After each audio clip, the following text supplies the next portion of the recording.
और 70 साल पहले से जितनी एजुकेशन पॉलिसी हमें दी गई, मैं खुद एक शिष्य हूँ, 11th क्लास में पढ़ता हूँ।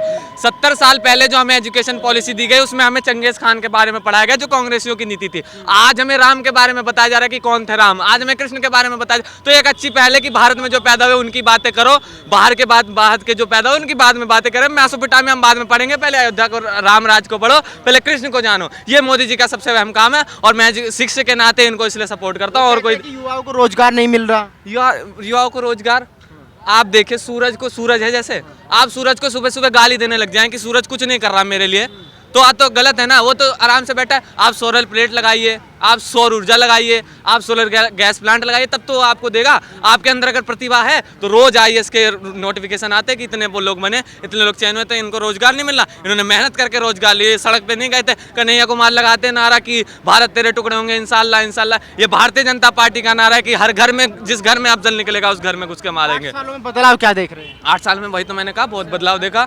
मनमोहन सिंह जी जब प्रधानमंत्री थे तब बस इस देश में ही उनका लाइव भाषण प्रसारण होता था। आज 100 से ज्यादा देशों में उनका डब्ड करके मोदी जी का भाषण सुनाया जाता है। ये बहुत बड़ी उपलब्धि है भारत के लिए। महंगाई तो शुरू से बढ़ती।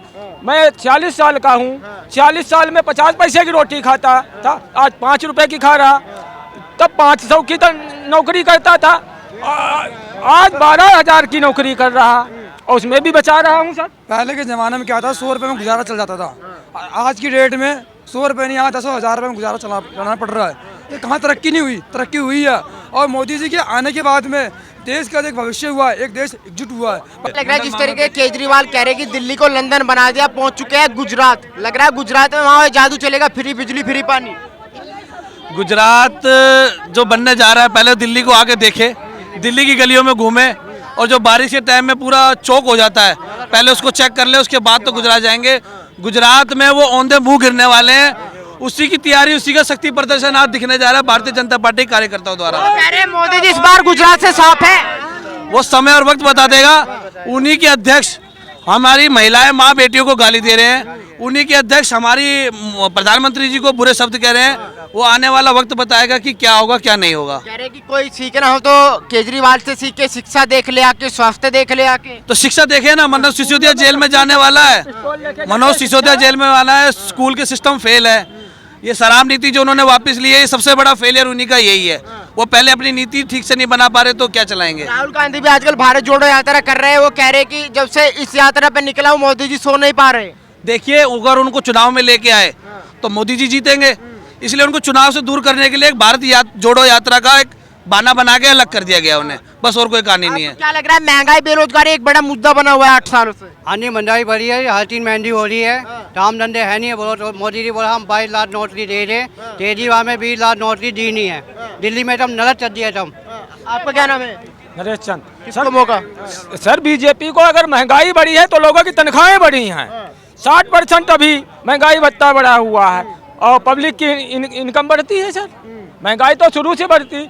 मैं 40 साल का हूँ, 40 साल में 50 पैसे की रोटी खाता था, आज 5 रुपए की खा रहा।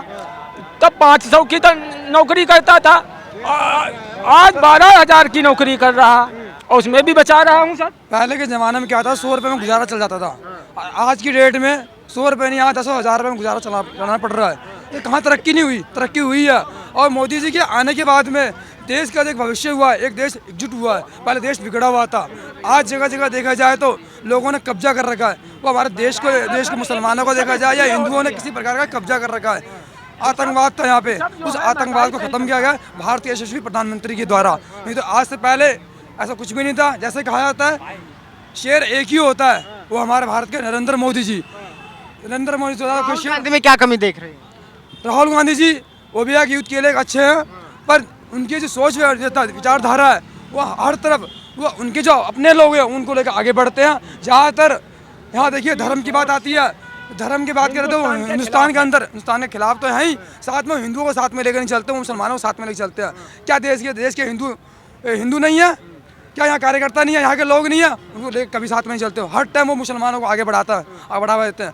तो हमारे लिए कौन सुनेगा? हमारे लिए सुनने आए जो देश का एक ही राजा है, वो देश भारत के नरेंद्र मोदी जी। आपको नहीं लगता राहुल को एक मौका देना चाहिए?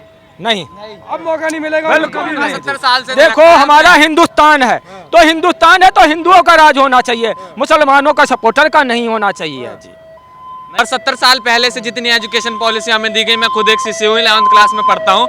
70 साल पहले जो हमें एजुकेशन पॉलिसी दी गई उसमें हमें चंगेज खान के बारे में पढ़ाया गया जो कांग्रेसियों की नीति थी। आज हमें राम के बारे में बताया जा रहा है कि कौन थे राम, आज हमें कृष्ण के बारे में बताया। तो एक अच्छी पहले कि भारत में जो पैदा हुए उनकी बातें करो, बाहर के जो पैदा हुए उनकी बाद में बातें करें। मैसोपोटामिया हम बाद में पढ़ेंगे, पहले अयोध्या को, राम राज को पढ़ो, पहले कृष्ण को जानो। ये मोदी जी का सबसे अहम काम है और मैं शिक्षक के नाते इनको इसलिए सपोर्ट करता हूँ। और कोई युवाओं को रोजगार नहीं मिल रहा।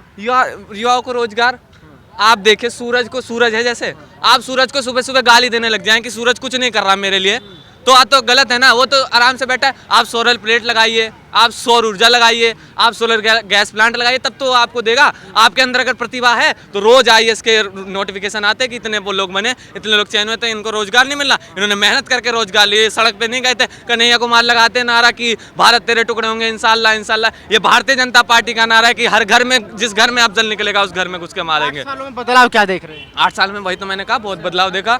मनमोहन सिंह जी जब प्रधानमंत्री थे तब बस इस देश में ही उनका लाइव भाषण प्रसारण होता था। आज 100 से ज्यादा देशों में उनका डब्ड करके मोदी जी का भाषण सुनाया जाता है। ये बहुत बड़ी उपलब्धि है भारत के लिए। जिस तरीके राहुल गांधी भारत जोड़ो यात्रा पे निकले, पता होगा एक भारत जोड़ो यात्रा कर रहे हैं, वो कह रहे जब से ये यात्रा शुरू किया मोदी जी की नींद उड़ी हुई है सुबह।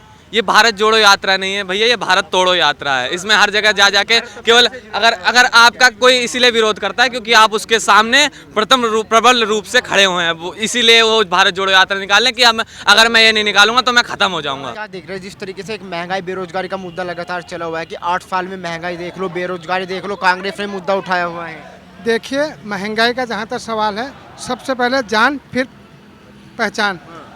जो कोरोना काल हुआ था उस कोरोना काल के अंदर आज वर्ल्ड भी मानता है कि हिंदुस्तान के प्रधानमंत्री को, जिसने 2 साल के अंदर पूरा हिंदुस्तान को बचाने के साथ साथ पूरा विश्व को भी दवाई दी थी। महंगाई भाई आप सोचिए ना, इतनी दवाई फ्री में, दवाई मेडिसिन हो रहा, खाना मिल रहा, सब फ्री हो रहा, तो कोई सरकार को जादू की छड़ी तो है नहीं ना कि सीधा जादू छड़ी का तो पैसे निकल जाए, महंगाई खत्म हो जाए। लेकिन लोगों को ये भी सोचना होगा, ज़िंदगी, मौत और ज़िंदगी बीच में हम जब लड़ रहे थे 2 साल 2021 और 22 के अंदर, उसको बचाने का जो काम हमारे देश के प्रधानमंत्री जी ने किया है वो सर्व पर है। आज दुनिया लोग से इसको मानते हैं, महंगाई को कोई नहीं। जैसे राहुल गांधी दावा कर रहे हैं कि भाई एक बार मुझे मौका दे दो, महंगाई भी कम कर देंगे, बेरोजगारी भी खत्म। अरे 70 साल तो दिया महाराज। मैं अपनी बात कर रहा हूँ, 2014 में हमारी सरकार आई थी, 2018 8 अक्टूबर दिवाली के दिन 70 साल के आज़ादी के बाद पहली बार मेरी मरतबा मेरे गांव में बिजली आई थी।